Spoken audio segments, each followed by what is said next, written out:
принцесса, вы у нас будете чистенько, как молочный поросеночек перед забоем. Ручки?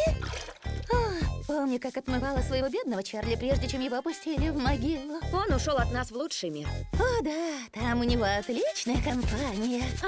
Стой, не так сильно. Извини, Банти.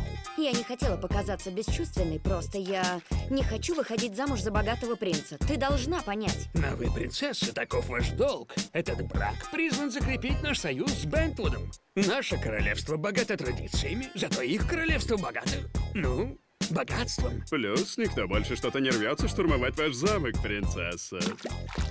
Мяу.